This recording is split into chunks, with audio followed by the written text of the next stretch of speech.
Well, good afternoon, everybody. As you can see, the emergency management has been activated for the last few hours.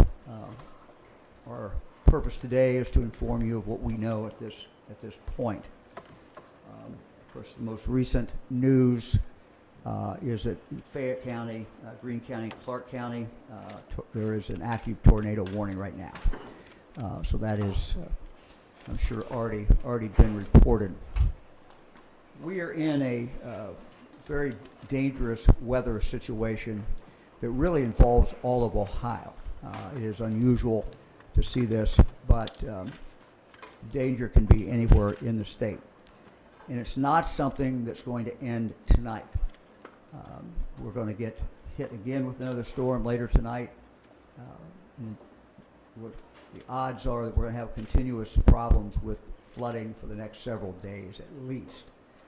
So no matter where you are in Ohio, this is the time, frankly, to keep your TV on, your radio on, to really pay attention to what is going on. This is the time to use common sense. We all do stupid things and we all make mistakes. This is not the time to do that. This is the time to really pay attention. We have great weather reporting, best we've ever had. This is the time to really pay attention to it. So it's not only is storms, wind, possible tornadoes. As you see, we have active in 3 counties, possible tornado right now. So this is not something that will end tonight, but it's something that people really need to be focused on for the next several days. The storm is now in the Dayton area. It's estimated that when the storm comes through your area, it will last about 2 hours. The most dangerous part will be early, but danger can certainly continue. So it's not going to just blow right through. It's going to be something that's going to be with you for at least several hours. So by 4 p.m. roughly, it's going to hit Columbus. It's in Dayton now. Moving towards Columbus, looking to get to the Cincinnati area around 5 o'clock as well. So the flash flooding you will really see that. We've already seen some, and I'll talk about that in a moment. Flash flooding is occurring. And the danger, again, when you get into tomorrow, the flooding danger is going to continue to go up for a while.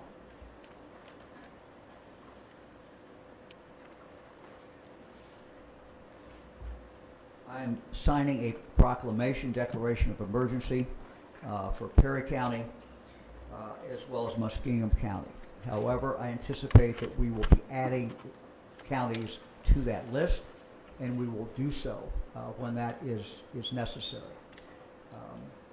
We have a very serious situation in Crooksville and in Roseville. Crooksville is in Perry County, Roseville is in primarily Muskingum County. Sadly, we have had one fatality in Roseville, one fatality that we're aware of.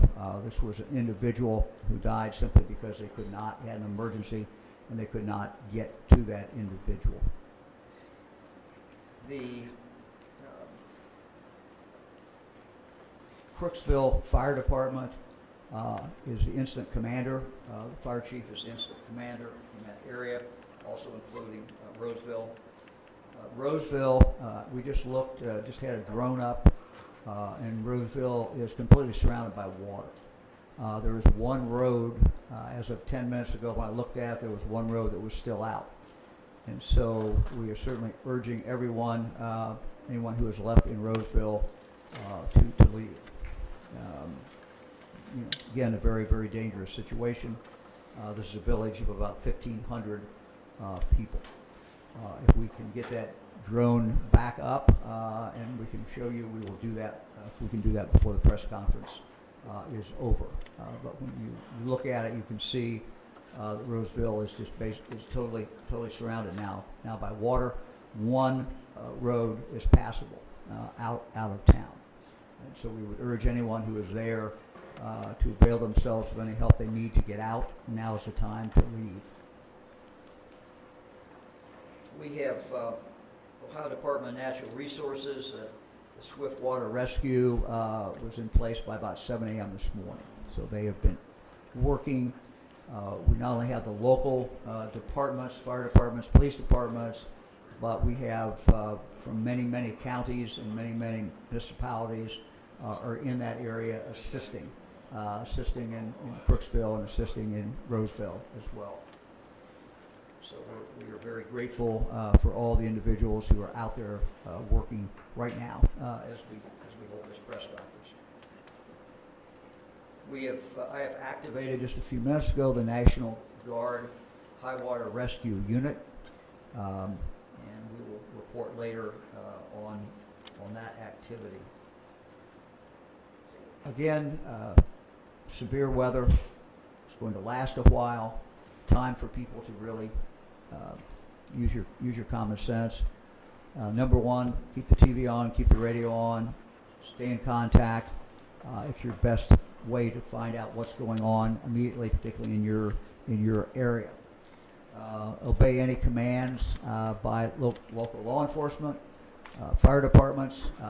If they tell you it's time to leave, then it is clearly time to leave. Don't drive around any kind of barricades. Every single year in this country, we see people who drive around barricades and end up dying. So if there's a barricade there, there's a reason. It could be high water. It could be very dangerous power lines that are down. It could be trees that are down.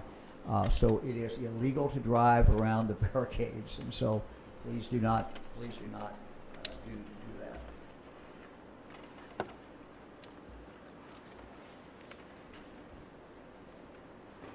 So let me now sign. I will now sign the declaration I talked to you about a moment ago.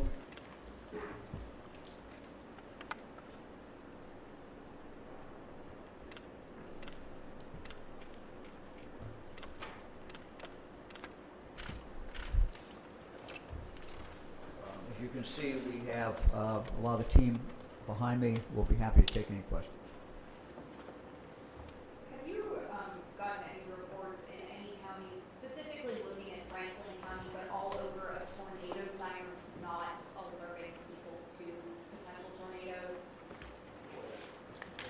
I'm not aware of that. I'm just not aware of that at all. Anybody else?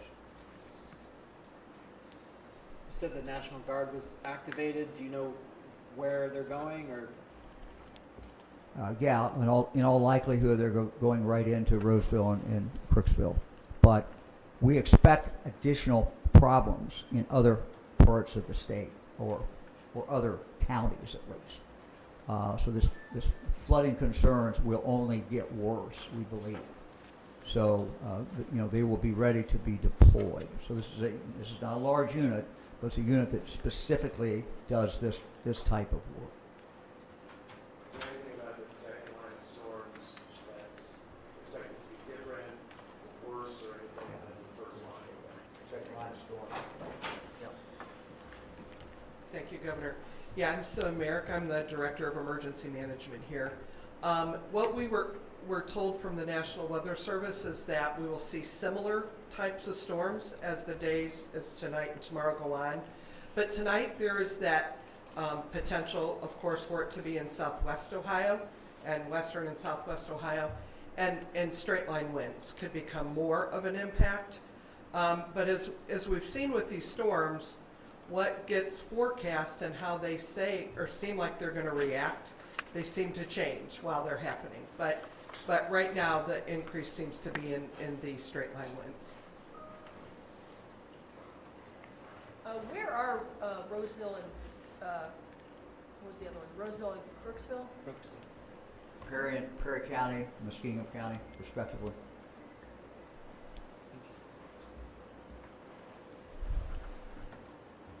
What else?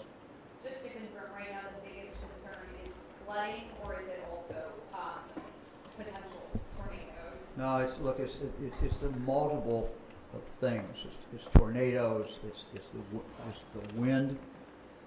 It is flooding. So there's all kinds of things that are occurring. You know, we believe that the storm is going to be, you know, by tomorrow will be out. The second storm will be out of the state. The next storm will be out of the state by then. But that's when, you know, it takes a while for the flooding sometimes to get worse and worse. So the flooding is going to be, you know, a concern for the next, certainly through Thursday. We'll just have to see again, you know, it will be reported by you all and what you're seeing. But you know, it takes a while for this water to work its way wherever it's going. A lot of it going to the Ohio River. But again, as you pile more water on, you increase the odds of problems. Governor, you said this storm is going to hit Columbus, the metro area around 4 o'clock. Could you describe at all the path in which this storm is going to take after it leaves the metro area? Take that. So what we were briefed is that it's moving in from northwest Ohio and coming down kind of through the Dayton area, moving at an east-southeast, right? So, but as the storm moves, it could increase in intensity, it could get larger, depending on how it acts. At this point, we're looking at it from the northwest coming through Columbus and then down through the east and southeast of the state. Yeah, if you look right behind you, up on the wall, maybe around here, different places, you can see it. How's coming in. Are there specific areas of the state you're more concerned about with the flooding? Well, yeah, I mean, look, you always have a concern about southeast Ohio. You know, the glacier determined that, you know, a long time ago. So, you know, the topography of that area lends itself to more potential problems. Governor or Director, I guess could you speak to, we're in August, this is kind of past when you think of the severe thunderstorm, tornado risks. So, I mean, why so late in the season and what kind of preparation went into this, I guess? You want to take that? Yeah, I'll take it. So we wonder that ourselves, you know, why so late in the year? And we see years like this. It's warmer this year. We've just got a lot of activity going on. You know, there's really no rhyme or reason. And to your second point about preparation, we are constantly monitoring with the National Weather Service. We have calls with them. We have a watch team here and intelligence analysts that are keeping track of the weather.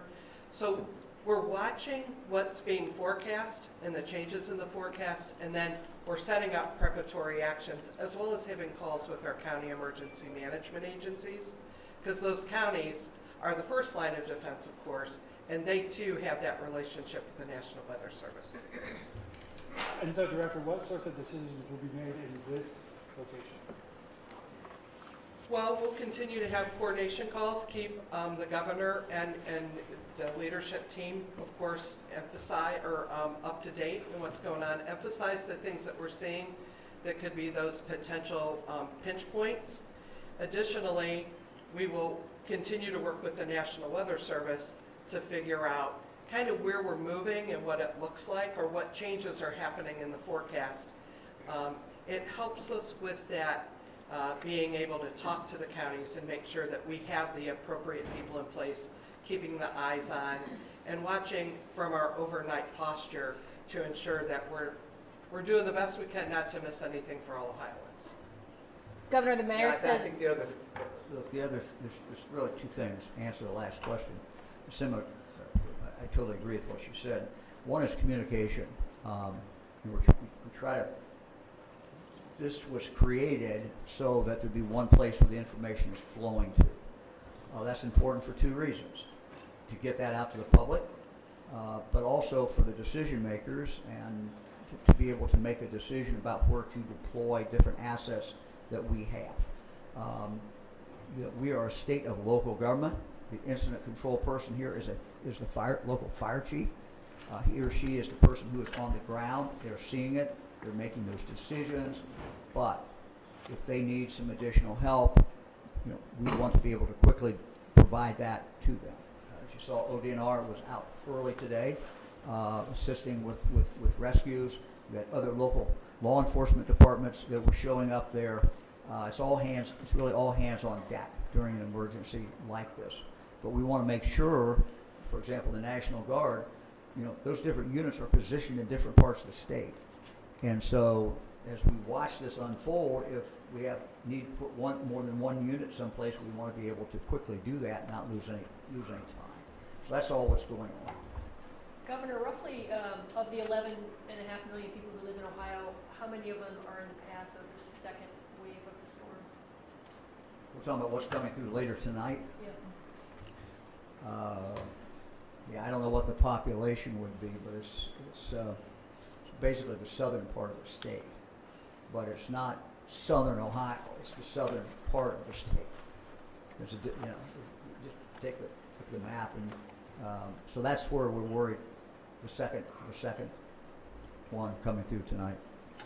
Governor, the mayor says that you and he are coordinating to release city, county, and state workers so they can get home before the next storm this afternoon. Where are you guys at in that operation right now? Yeah, we have a protocol that's always followed when we get a storm, when we get any kind of problem like this. That has been activated. We are moving that. The state government runs not just in Columbus, it runs every place all throughout the state of Ohio. And so, state employees are being informed by their supervisor, by whoever is the head of that unit, exactly what is going on and when they should leave. So And yes. So I talked to the mayor several hours ago. We talked about that, and we started. As soon as I talked to the mayor, he told me he was moving forward, wanted to get people out of downtown Columbus. Which that makes sense, and we started that procedure. Governor, do you have a time frame to get those workers out of Columbus if the storm's hitting here at 4 p.m.? No, part of it's sequencing it correctly in regard to traffic, but no, that's being handled at the building level. Do you anticipate having to offer assistance or resources to Indiana or West Virginia or requesting resources from those states? We haven't received any requests. We always want to help. Okay, well, all right. Thank you very much.